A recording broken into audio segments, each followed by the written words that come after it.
Estamos de volta com Impressões e hoje o nosso entrevistado é o deputado estadual Renato Gadelha, do PSC. Deputado, o senhor tem ainda, o senhor é médico e tem uma trajetória já bastante extensa na atividade médica. Tem alguma história, aliás, deve ter várias, que lhe chame a atenção, que o senhor pudesse compartilhar com a gente?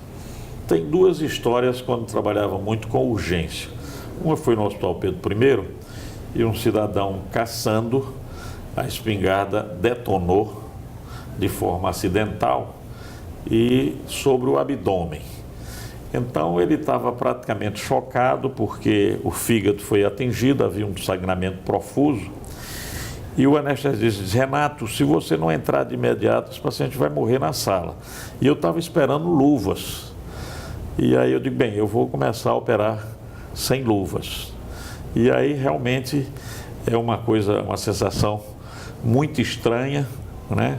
Havia muito sangue, havia fezes, e aí consegui debelar o sangramento mais forte e chegou o colega e tal, e luvas, e nós pudemos operar, e esse paciente está até hoje vivo.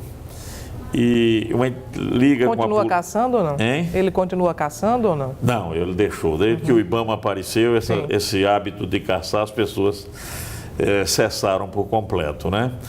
Mas essa história me tocou muito porque numa eleição que meu irmão disputou para governador, tem uma história política, esse cidadão era muito ligado a um chefe político de Boqueirão que votou contra meu irmão. E quando eu cheguei de Souza da apuração, meu irmão tinha sido derrotado, tinha uma carta dele, certo? Dizendo que mesmo contra o parentesco, a amizade que ele tinha votado comigo por conta desse gesto de ter cuidado dele com tanta eficiência. Um outro caso que chamou a atenção, eu não sou cirurgião cardíaco, sou cirurgião geral, e um ex-prefeito da cidade de Solânia sofreu uma apunhalada e o punhal tocou o miocárdio, a massa muscular do coração, e chegou a perfurar. Então, quando o coração entrava em sístole, na maior pressão, na contração, jorrava sangue. Quando entrava na diástole, a pressão caía, a gente não via o sangramento. E para se trabalhar com o coração, a cirurgia cardíaca, geralmente você trabalha com o coração parado, certo? Tem uma máquina que substitui essa função do coração temporariamente. E aí a gente ficava numa verdadeira pescaria. Era com agulha, com o porta-agulha e a agulha pronta, para quando ele entrasse em diástole, a gente conseguir dar o ponto. Isso provocou um infarto, paramos o sangramento, mas provocamos um infarto porque as coronárias também estavam aí juntas. Quando amarramos a circulação nessa área.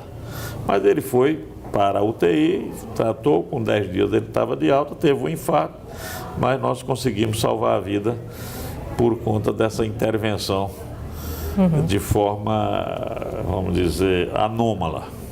Atualmente, o senhor consegue conciliar a atividade de médico e a atividade parlamentar? Ainda ontem ajudei um colega em Campina Grande na cirurgia. A segunda e a sexta-feira eu não vou mais estar como cirurgião principal, porque eu não tenho tempo de fazer o pós-operatório.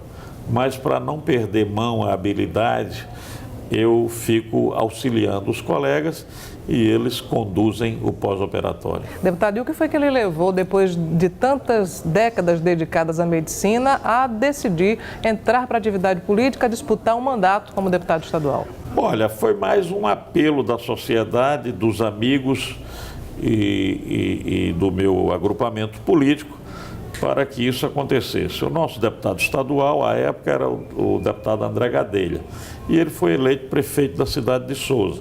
Nós ficamos 2 anos sem um representante e na hora da eleição de deputado, o meu nome foi ventilado, porque eu já tinha um trabalho médico muito grande, conhecido na região de Campina Grande, na região de Souza, e que se achava que era mais fácil a eleição com o meu nome, e essas pessoas acho que estavam certas, porque eu fiz uma campanha franciscana do ponto de vista financeiro, foi só um reconhecimento ao trabalho, à ajuda dos amigos e dos parentes, e que eu logrei isso na primeira eleição que disputei. A saúde é a principal bandeira do seu mandato? Não pode ser, porque minha vida foi toda dedicada à saúde, né? Fui também professor de medicina das duas faculdades de Campina Grande, né? Diretor de hospital, fui chefe da residência médica do Hospital Universitário, da residência de cirurgia e da residência geral. Então, uma vida toda motivada.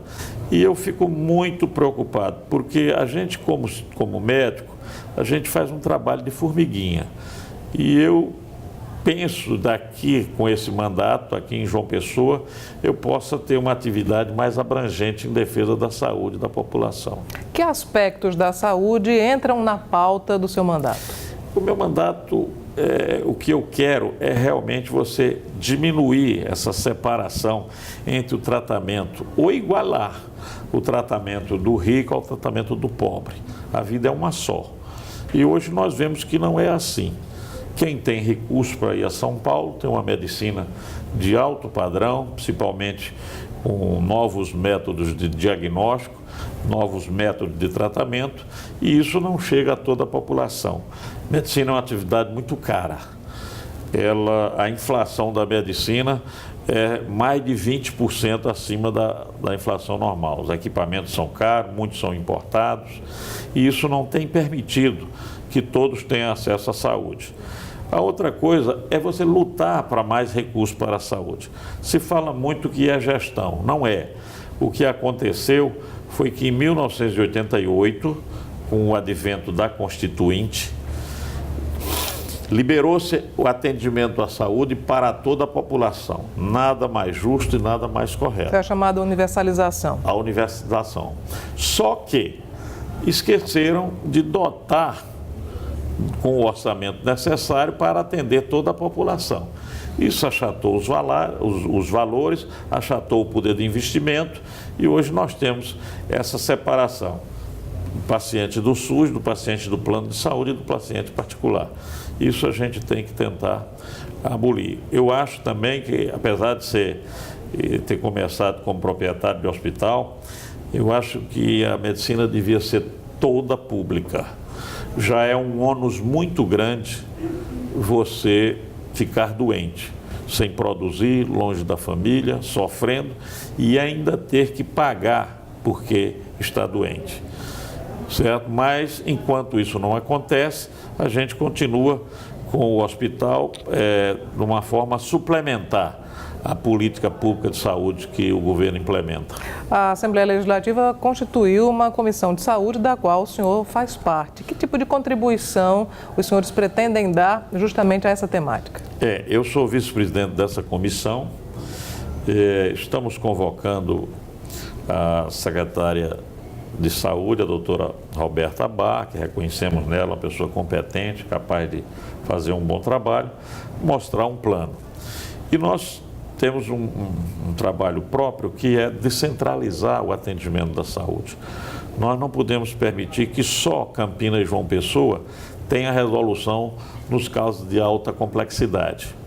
O sertão da Paraíba sente necessidade de neurocirurgião, de ortopedista, porque os acidentes de moto são muito frequentes. Hoje eu diria talvez seja esse tipo de doente que mais causa dano ao erário público. São tratamentos caros. Hein? São tratamentos caros. São tratamentos caros, exige prótese. Para você ter uma ideia, em São Paulo, um acidentado de moto que vai para a cirurgia custa R$22 mil, fora aqueles que perderam a vida no local. Nós estamos perdendo essa guerra porque estamos perdendo o jovem na fase de produção, na fase de dar o contributo para a nação. E nós vemos a cada dia isso se exacerbar, aumentar muito o volume.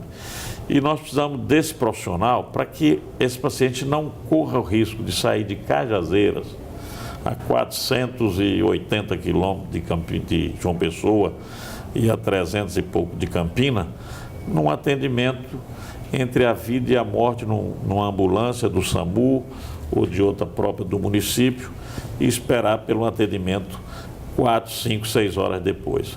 Isso, o tempo aí é fundamental para a cura desse paciente.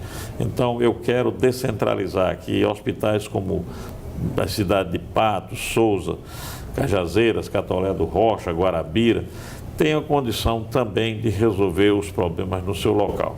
Isso só precisa, a minha cidade mesmo de Souza, você já dispõe de um arsenal muito bom de diagnóstico, tomografia com ressonância magnética, com cateterismo cardíaco ainda não, mas com ecocardiograma, todo um arsenal pronto. Então, se você leva o profissional, nós temos condição de descentralizar esse serviço. E outra coisa, diminuir o número excessivo de pacientes nos hospitais aqui do trauma de João Pessoa e de Campina Grande. Nós vamos a mais um breve intervalo e dentro de instantes nós voltaremos para concluir essa nossa conversa com o deputado Renato Gadelha.